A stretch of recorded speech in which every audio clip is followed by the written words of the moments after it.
Welcome to the Faith and Fishing Podcast, where you get to hear all kinds of fishermen tell their stories and share their faith. I'm your host, Cam Steele. Hey, how's it going, y'all? Welcome back to the Faith and Fishing Podcast. I'm your host, Cam, and in this episode, we'll be bringing you the podcast's very first guest.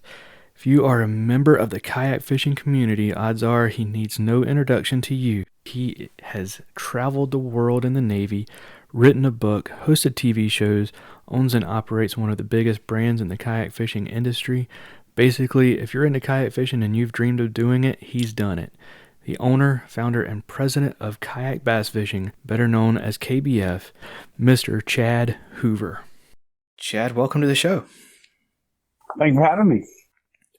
Absolutely. So to get us started off, why don't you go ahead and introduce yourself to our listeners and tell us a little bit about you and about KBF. My name is Chad Hoover. I am the founder and president of KBF. That stands for Kayak Bass Fishing. We're a tournament series organization, a community, and a resource. So we're not just a tournament organization, but we're kind of the biggest community in kayak fishing. And we're focusing a lot more on the community stuff instead of just the tournament stuff in 2020 and beyond. And, we're just kind of the standard bearer, if you will, for, trying to streamline the catch, photo, release process, work with other organizations and partners around the country to get as close to standardization as we can get for a young sport. I've been doing catch, photo, release now for over 20 years, but it's still relatively young mainstream-wise. It's only been in the last 5 to 7 years that it really kind of started to get some real traction in the bass world and in the online space especially. So still a lot to learn. The boxing and the UFC are still changing their rules and still updating and still modifying things. And they've been around for 100 years and 25 years respectively. The NFL changes their rules every year, and they've been around for, over a century, and same thing with Major League Baseball and NBA and everything else out there. So it's one of those things you just have to always kind of stay on top of it and evolve for fair competition and to close the cracks on the people that try to exploit opportunities or cheat or, even take advantage of loopholes. And so that's kind of what our charter is to be that organization. And we have a really good group of partner organizations around the country that help us do that, and a leadership panel that we use to oversee all of that stuff, and it just works out great.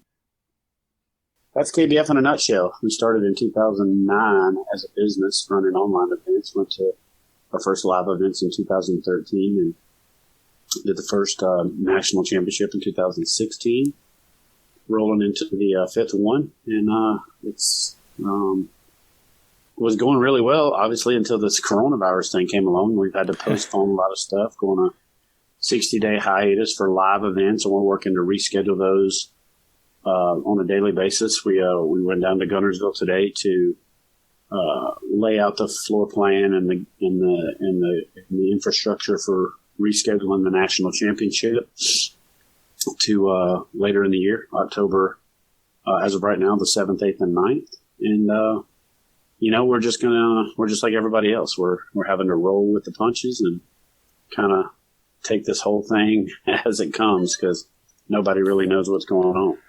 Yeah, for sure. All right. So, just to get some backstory here, how'd you get into fishing? Oh, man.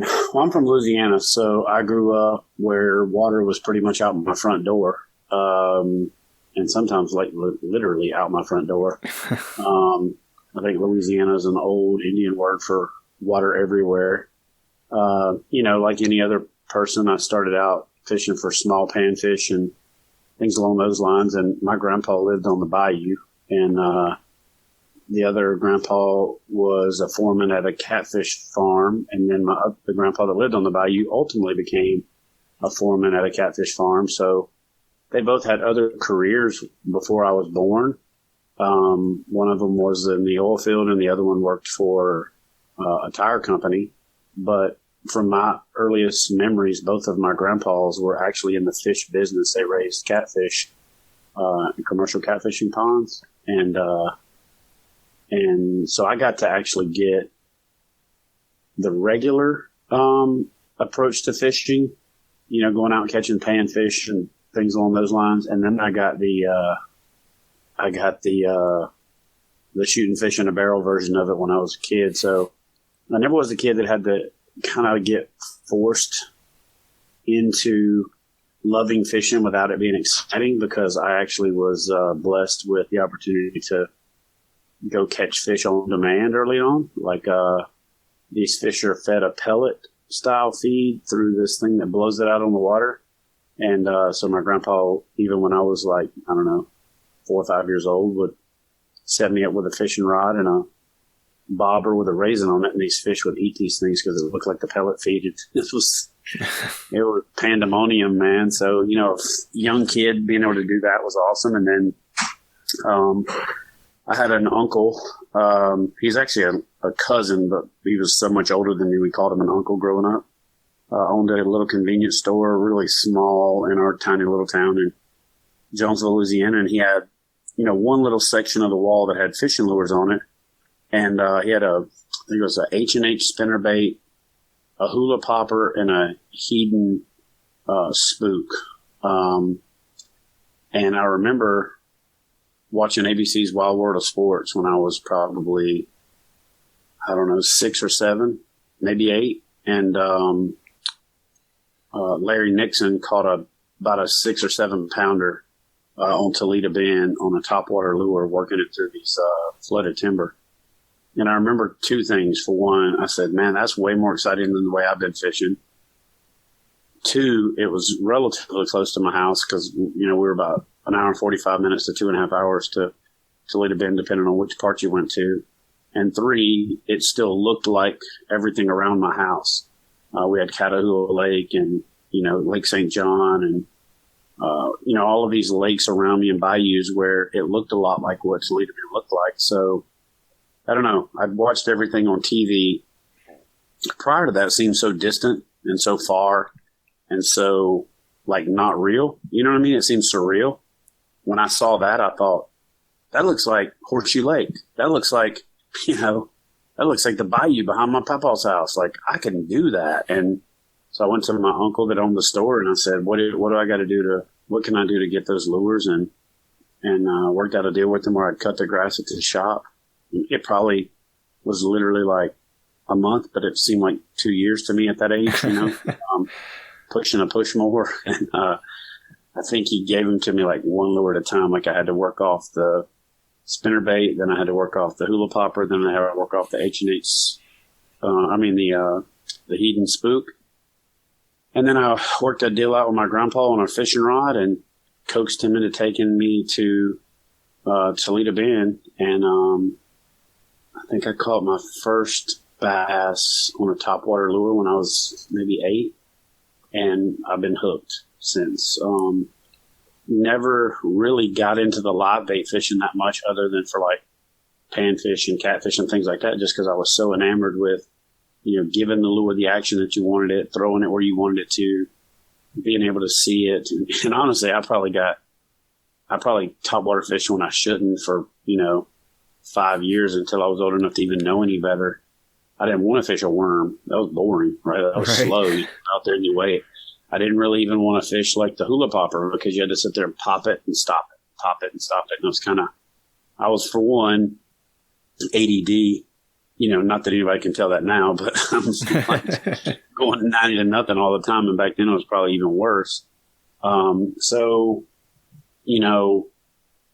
Cast, twitch reel, twitch reel, twitch reel, twitch reel, repeat, cast. Like, to me, that kind of thing is the perfect thing for somebody with ADD. Like I tell people all the time, you want to cure ADD, give them a fishing rod, because it's information overload. You're constantly doing something and it's repetitive motion. It's all that kind of thing. And so you don't really have to think as much while you're doing it, even though you're constantly thinking. It's a weird thing. And, I just fell in love with it. And, So the mix of having all of these backwaters to explore, always being able to safety up and go to the catfish ponds, if I just had to catch fish, or, if my memo said, hey, go catch a couple, specific size, go catch me a couple catfish this size, then I could go do that. And then, catching brim. And then my parents moved to Savannah, Georgia when I was 10. And there's these fish there called shellcracker, which is basically a red breast brim. I got hooked on those for a while because we live right by where you could catch them. Had done some redfish in South Louisiana growing up, but not that often because I live, 2 or 3 hours off the coast. 4 hours depending on which direction you're going. But I got exposed to saltwater fishing on Tybee Island, Georgia, for the first time, which was fantastic. It was one of those things where I think I caught my first redfish on a piece of dead shrimp off of a pier, and it fought pound for pound more probably than anything I'd ever fought at the time. And I then started wade fishing these back creeks and backwoods sloughs and pockets there. And, the thing about it was I loved hunting growing up. I loved fishing. The great thing about fishing for me was you didn't have to have land. Fishing was pretty much everywhere. And, growing up kind of the poor white kid from the trailer park, I did a bit of hunting. A lot of it was skirting the line of whether or not I actually had permission to be hunting where I was hunting, And but fishing was always kind of the deal. It was always there. It's also one of those things where there wasn't a fishing season. Growing up in the South, we don't have a fishing season per se. You can always fish, so that was always attractive to me.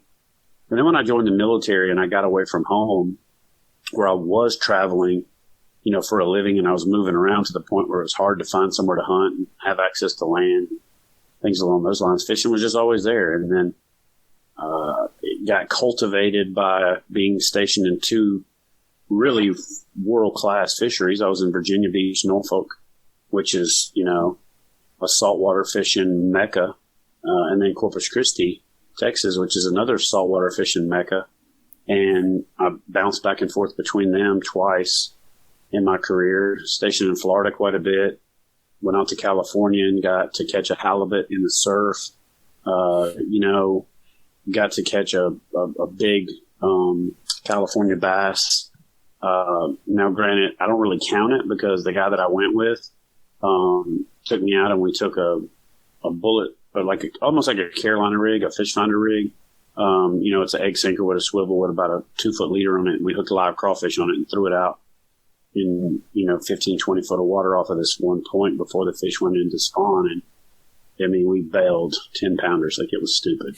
I didn't really count that because it was kind of cheating. And we gut hooked one of the fish, and that kind of really bugged me for probably 3 years. It kind of bugged me that there was this, 9.5 to 10.5 pound fish that we threw this crawfish out there, and he saw the line moving. He's like, all right, let it run for a second. And then, looking back on it, I wasn't really smart enough to know this back then. Or maybe I wasn't, I just didn't think about it. But that fish was swallowing that lure, or that crawfish, and swimming away with it. Then you rear back and set the hook, and that hook's, all the way down in its gut. So it's not good for the fish. Nothing against the people that do it. It's legal. It is what it is. It just wasn't one of those things that kind of always took something off of it for me, not catching it on an artificial lure. And then from there, man, it just kind of has always been there. It's evolved, and I did some tournaments and did really well in them early on in my 20s, and got invited by a guy that ran back before social media, there was these things called forums and bulletin boards, and I got invited by a guy that ran the biggest one in Corpus Christi to go to a seminar, and he paid me. I was like, hold on a second. I can make money doing this? And then people started asking me if I do guided trips. And when you're a broke E5 in the military, and people say, hey, do you do guided trips and you're really good at fishing? Eventually you don't say no, you say maybe. And then after you say maybe a few times, you say yes. And after you say yes and you've committed yourself to it, you figure it out. So I did that for a few years, and you learn as much about fishing as a guide as you're teaching, to be honest with you. It's one of those things where you're kind of learning. And I was in my 20s, so you're learning as you go as well. But that was a fantastic experience. I got to do that. I had a sinus problem while I was going through flight school, which put me on medical hold for almost a year in Corpus Christi, Texas, in one of the world-class fisheries on the Gulf Coast. And so I stood watch as one of my jobs. But when I wasn't on watch, I was on the water. So it was almost a 1-year fish fest for me. I think I fished 350 days that year. Man. And it was just one of those things where, and I tell people all the time, when you can fish that much in a year, the learning is exponential. It's just like going to the gym. When you go to the gym every day, you see that incremental progress because you're getting the muscle memory, the compound movements, the crawl, you're getting that consistency. If you went to the gym once a week, you probably wouldn't get that greater results. And so I'm not saying if you can only go fishing once a week, don't go. But I see people all the time go fishing once a week, and then they compare their success to pros or influencers or people who get to go fishing more often. So it's an unrealistic expectation. You wouldn't go to the gym once a week and compare yourself to a bodybuilder. So why would you go fishing once a week and compare yourself to a pro? So for sure. But that's kind of where I'm at, man. I went from liking fishing, enjoying fishing, to being enamored with fishing, to being dedicated to fishing, to being obsessed with it. So I think, people ask me all the time, how would you explain your relationship with fishing? I just tell them it's, obsession. That's about the best way I can explain it. Absolutely. My grandpa told me one time, if you can figure out a way to do for a living what you think about doing while you're at work, you'll never work another day in your life. Now, granted, he wasn't an entrepreneur, so he didn't understand the whole, you never go to work when you're an entrepreneur, but you also never get off. So, right.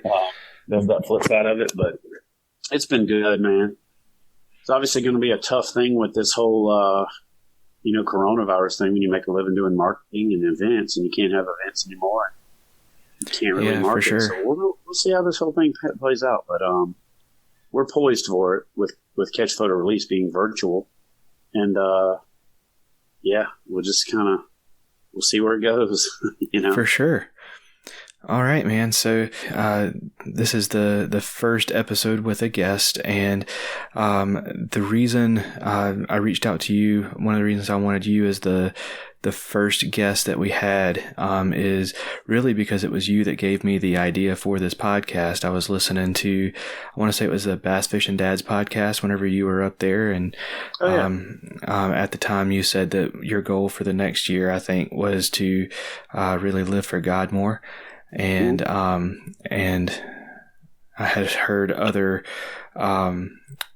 fishermen briefly mention their faith on other podcasts, and I thought that would be a really cool podcast to have. And then I can't remember who it was. I want to say it may have been actually Gene Jensen on another podcast saying that if there's content that you want to see or hear that you can't find, it's on you to make it. So here I am. And so why don't you go ahead, in a nutshell, tell us what it is that you believe in. Basically, the Cliff Notes version of it is I'm a Christian. I'm the follower of Jesus, right? I believe in the teachings. If you had to put a denomination to it, I'm most closely associated with Southern Baptist. I have taken on the mentality of going the route of you can't go to the gym once a week. Basically, the analogy that I just used, you can't go to the gym once a week and expect to become a bodybuilder. Where you also can't go to church just once a week or practice your faith once a week and expect to be stronger believer, stronger representative, or stronger Christian. I guess for years I probably rationalized or hid behind the whole, I'm a personality, I'm a public figure, I don't want to offend anybody. I'm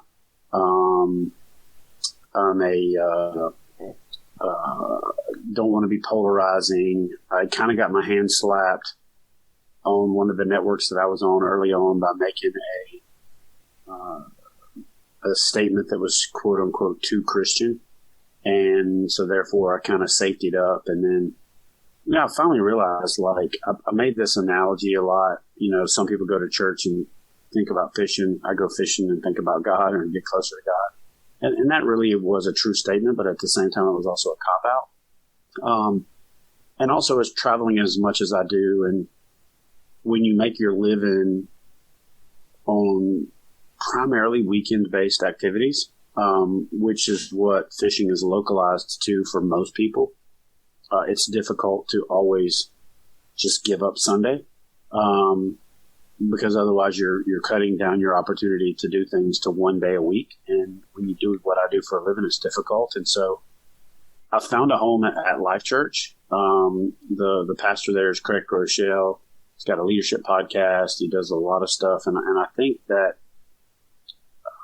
what Life Church does is it creates a connection to people across the country and really across the globe as a church body that isn't necessarily you have to be at church with the same people at the same time every week. And so now what I do is, if I don't have the opportunity to physically go to church, I go to church online. And if we miss church, we gather as a family in the living room and we watch the service back on YouTube. And my wife and I both listened to the pastor of Life Church, Craig Rochelle. We listened to his podcast. We also rewatch series and episodes that he does on YouTube.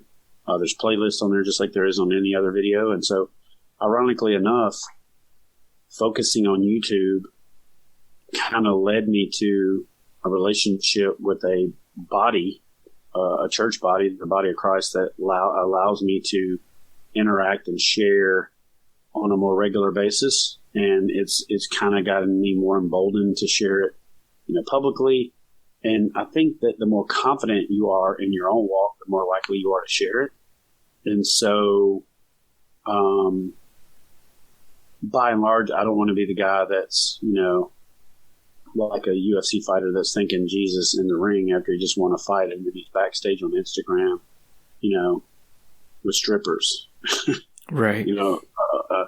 Whether that's hypocritical or not, it's hypocritical to the people who are looking to you as a role model for that to motivate you to want to live that life. And if you're not living it and you're just giving it lip service, then you're not just not motivating people to do it, you're demotivating people to do it, and you're giving the naysayers the opportunity to criticize it as being a true walk. And so to me, I'm still a year, maybe 18 months out of realizing that I had some major issues to fix after my time in the military.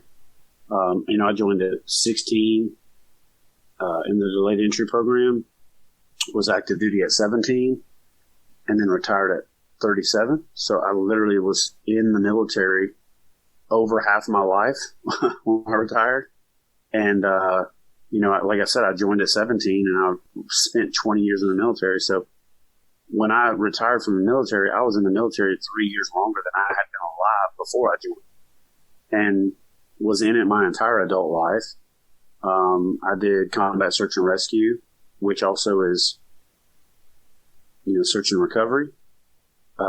I did a lot of stuff that was around a lot of death, both on the humanitarian side and on the combat side.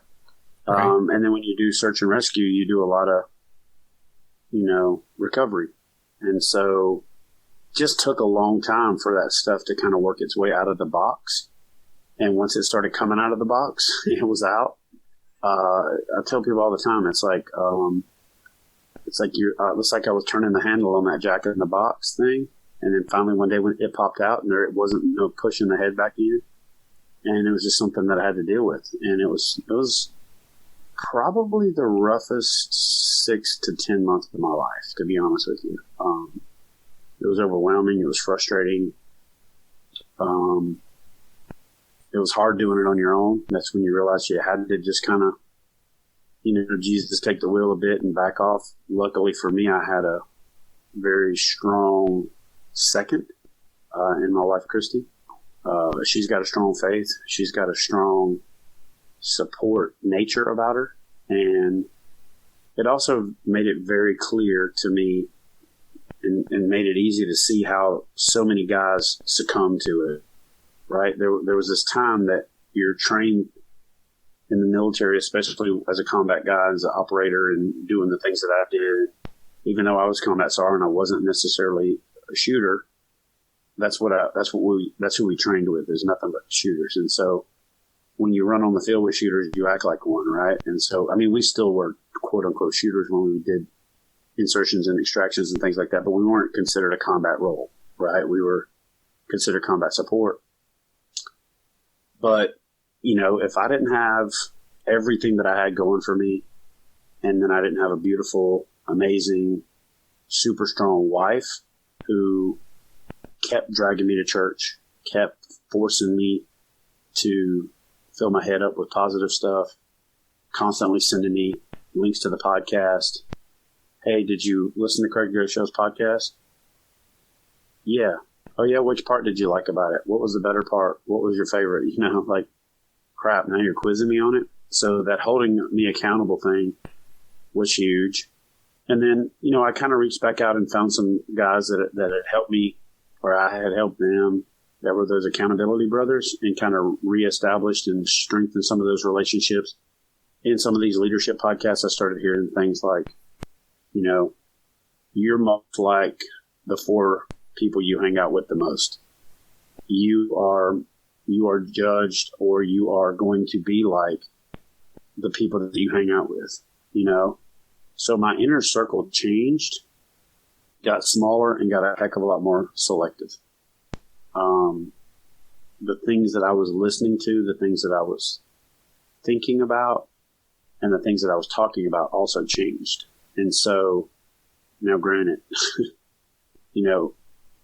if you know anything about being a Christian, it does not some kind of wave a magic wand and everything is fixed. In a lot of cases, it's actually ignorance is bliss. You don't know the attacks that Satan's making on you. You don't know the flaws in your character until you start trying to fix them, and so it's not easy immediately, and it's not ever a cakewalk. In fact, a lot of times I think you put yourself in the crosshairs, both psychologically, socially, and, in a lot of cases, even financially, because certain people and certain companies are moving away from relationships with outwardly vocal Christians. And so it's a different approach for one. I never have been the one to be on social media, dropping F-bombs and acting stupid and doing things, but I've made off-color jokes, and I've said things that if 2 little 10-year-old kids were standing there in front of me, I wouldn't have said. Well, then realistically, if you go look at your demographics and 3% of your demographic is 13 and under, and you've got 80,000 subscribers, that's like 1,300 kids, Yeah. So it's really forced me to take a hard look at everything, right? Not just one small thing about my faith, about my walk, about my being willing to talk about it publicly, to sharing it one-on-one, to sharing it in group settings, to everything that I do, right? So it's been a process. I think that I've come a relatively long way in a short period of time, but that's also been based on the fact that I had a really strong foundation in the church and in Christianity growing up. one set of grandparents had me in church as much as they could. The other one didn't really, but the one side really did. It wasn't hard to go back to something that was familiar. In other words, I didn't have to discover it all new like a lot of people do Right. at my age. I'm not going to say it's like riding a bike, because even the infrastructure of the way we praise, the way we worship, and the way we share now, is completely different. So yeah, that's kind of where I'm at now. I still want to get better about it, talking about it, sharing it, and professing it, and testifying in social media, on my YouTube channel, things along these lines. God put certain things in your path, and ironically enough, I was at a boat ramp in Virginia. The odds of I changed the lake I was going to go to at the last minute. This guy changed the lake that he was going to go to at the last minute. A guy named Adam, that runs a YouTube channel called Full Armor Bassin. The dude eats, sleeps, and breathes it, walks it, puts scriptures in his YouTube videos. Full Armor is the testimonial in the name. Everything about what he does is representative of it. And I think that God put that guy in my path for me to have that example, and that sounding board. And that guy is constantly texting me, dude, love your last video, man. Check out my new one, and we comment back and forth on each other's videos. And, like I said, you kind of are who you hang out with. You're kind of defined by the company you keep. And so it's just been a good 18 months, and it's getting even better. If this coronavirus thing had hit 15, 16, 17 months ago, when I was at the peak of my depression, the peak of my, question my self-worth, and all the things that were going on with the delayed, it's not delayed onset of PTSD, it was delayed recognition of it, I'd have been in a world of hurt. I'm just going to be honest with you. But I think now this allows me to be the guy, to be a beacon of light, while some other people may be going in that direction. And that's what my number one goal is to keep creating content, keep trying to stay relevant, keep giving people humorous, entertaining, and informative things to think about, and try to be a positive influence. Absolutely. And there's that's why they say his timing is perfect. He's good at that. He knows what he's doing for sure. So pretty much touched on it, but what does it mean to you to have faith? Well, I tell people all the time, I look at faith like a battery in a car. The battery is always there.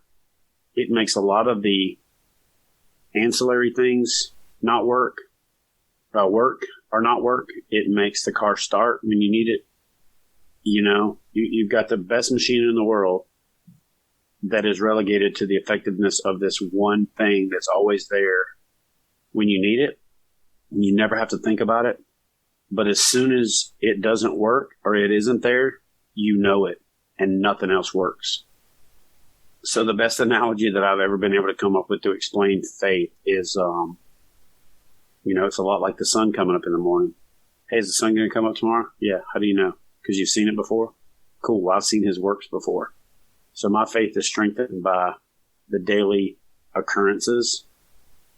And so to me, faith is like that battery. It's that thing that's always there. It's super dependable. It makes everything else work. And the minute that it isn't there and it doesn't work, neither does anything else. So that's about the best way to explain it for me, is to make it something that makes sense to everybody, because it's hard to tell people who can't see something, touch something, feel something, Yeah, for sure. But, it's like oxygen. Can you see oxygen? No. How do you know it's there? Because somebody told you? Because a scientist told you? You still have to have a little bit of faith to believe what he says. Well, I know that God's there and present in my life because I see it I feel it. Makes everything else work. And it's just like breathing. It's about as dependable a thing as there is in the world. And everything that is dependable is also dependable because of him. So it's, it's that electromotive force, that makes everything else move, that makes everything else work, that makes everything else spin, that makes everything else align, and I tell people all the time, and this is where I got in some trouble with NBC Sports one time. I paddled out into the middle of this flat. It was a very still morning, like very still. And I saw a bullfrog jump off of a log that was probably a 3-pound bullfrog. I saw a turtle fall off of a limb. This is 15 minutes after daylight. And a heron flew away, squawking like they always do. And then the sun just barely was creeping up over the top of this hill, and it was lighting up the fog, making this purpley orange, pinkish colored sky. And I just looked over at my cameraman and I said, just take a look at that. Look at all the things that have to happen to make this water here, to make these fish here, to sustain the whole balance that keeps us all going. How you can sit in this, and I did my hands out like I was making a circular motion with both hands. I was like, how you can be in this and not believe in a God is beyond me. So for the people that don't believe, just come out here into a place that'll make a believer out of you. And so that's kind of what I said. And they legitimately made me edit the show and take it out. And it was crazy. Yeah, for sure. So that's a good segue. The next question, you may have just answered it. Are there any specific times that you can think of out on the water that have affected your faith in any way? Yeah, there's a few. Paddling back from the Chesapeake Bay Bridge Tunnel with a guy named Kayak Kevin. A lot of people know him. He's pretty well known on the East Coast. He does a lot of long distance paddles and things like that. We were out at the first island and the storm blew in, and we stayed longer than we should have. And I mean, the swells got huge, and I just remember paddling back and looking at the shoreline. Well, I could see the shore, then I couldn't see it. Then I could see the shore, then I couldn't see it. And I just remember thinking, man, I don't know if we're going to make it. Like, when I say there were swells, it was swells so big that Kevin would disappear into a pocket in front of me and then pop back up, and the shoreline would disappear and pop back up. And there was a 24-mile bridge called the Chesapeake Bay Bridge Tunnel that was to my right about 50 yards, and I couldn't see it. Mm-hmm. So I just remember looking at the shoreline, and I remember thinking, I don't know if I'm going to make it. And I just got this calm over me that said, just pick that water tower and that building and paddle to it. You just keep your nose pointed at that and paddle. You'll be good. So I was yelling at Kevin, and there was another guy with us. Paddle on the downside, slip on the top. Paddle on the downside, slip on the top. It was just what we kept saying. And paddle down the wave, and then when the thing came up to the top, just slip. Don't try to force it, because you'll dig your nose in and get flipped. And so we were just grinding, put our heads down and grinded and made it out. And that was one time. And this other time was the time that I was telling you about, where I just kind of was overwhelmed with kind of the emotion of the space that I was in and the place that I was in and the time that I was in. And, by any other account, those times I would have been throwing a frog, trying to eke out every possible moment of fishing. And in this instance, I was just more interested. I was just more interested in taking it in and just being there. And then there's been a couple of instances where things got crazy and went to hell in a handbasket. And I won't say that I questioned my faith, but I questioned whether or not I had been faithful enough. Does that make sense?